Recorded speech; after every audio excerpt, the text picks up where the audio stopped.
इसी के साथ एक और कॉलर है, उनसे बात करेंगे। नमस्कार, बताइए शेफाली, क्या सवाल है आपका?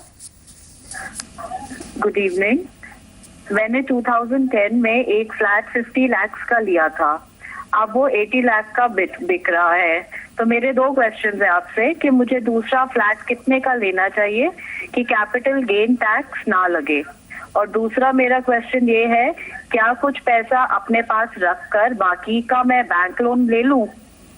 बता सकते हैं शेफाली, ये जो प्रॉपर्टी आप बेचने की सोच रहे हैं, कितने समय से आप उसको ओन कर रहे हैं? 3 इयर्स हो गए। 3 इयर्स कंप्लीट कर चुकी हैं।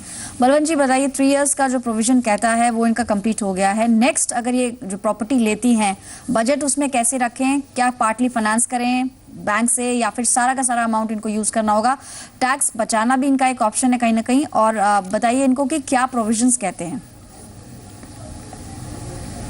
देखिए, शेफाली जी का जो फ्लैट है ये बता रही है कि 3 साल पूरा हो गया है। 3 साल पूरा होने के बाद में आप कोई भी कैपिटल असेट बेचते हैं तो उस पर लॉन्ग टर्म कैपिटल गेन लगता है, और उसमें लॉन्ग टर्म कैपिटल गेन के एग्जेम्पशंस के भी आपके पास रास्ते हैं। जैसे ये फ्लैट है इनका, तो फ्लैट पे अगर लॉन्ग टर्म कैपिटल गेन होता है तो सेक्शन 54 के हिसाब से इंडेक्सेशन होता है। इंडेक्स करने के बाद में जो इंडेक्स कैपिटल गेन आता है उतनी ही राशि इनको नए फ्लैट में इन्वेस्ट करनी पड़ेगी। और एक बात मैं और बताना चाहूँगा कि जो राशि इन्वेस्ट करनी है वो ज़रूरी नहीं है कि वो पुराना फ्लैट बेचा वो ही राशि इन्वेस्ट करे। ये होम लोन लेके भी अगर उतनी कॉस्ट का फ्लैट खरीदती है तो उनको सेक्शन 54 का है वो एग्जेम्पशन मिल जाएगा।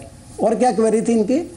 ये जानना चाह रही थी कि अगर 80 लाख इनको प्रोसीड से मिलेंगे, ये इस कह रही हैं कि कितने तक का, मैं जैसे आपने इनको खैर जवाब दे ही दिया है कि उसी अमाउंट का अगर ये दूसरा फ्लैट लेती हैं तो इनको जितना भी अमाउंट है, क्योंकि 3 इयर्स कंप्लीट कर चुकी हैं, कोई भी कैपिटल गेन्स टैक्स नहीं लगेगा। लेकिन ये एक बात बताइए, क्या इसमें भी कोई लिमिट है कि जो प्रोसीड्स आएंगी वो कितने समय में इनको दूसरी प्रॉपर्टी लेनी होगी?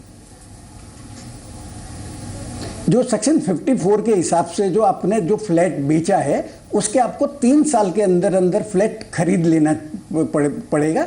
और अगर आप खरीद नहीं पाती है, जो इनकम टैक्स की आपके रिटर्न फाइल करने की ड्यू डेट है तब तक, तो आपको जो कैपिटल गेन अकाउंट स्कीम है उसके अंदर वो पैसा जमा करवाना पड़ेगा। और जब भी आप फ्लैट खरीदेगी तो आप उस कैपिटल गेन अकाउंट में जो पैसा जमा है उसमें से निकाल सकती है, परंतु जो नियत समय है उसके अंदर अंदर आपको ये जो परचेज है वो कर लेनी पड़ेगी। जी, यानी मौजूदा प्रावधान की बात करें तो सेक्शन 54 के तहत आपको मिल सकती है छूट। और अगर आप उस पैसे को जमा करना चाहते हैं उसके लिए अलग से एक खाता खोलना होगा आपको।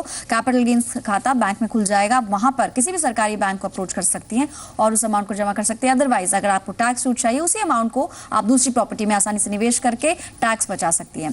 फिलहाल एक ब्रेक के लिए रुकेंगे।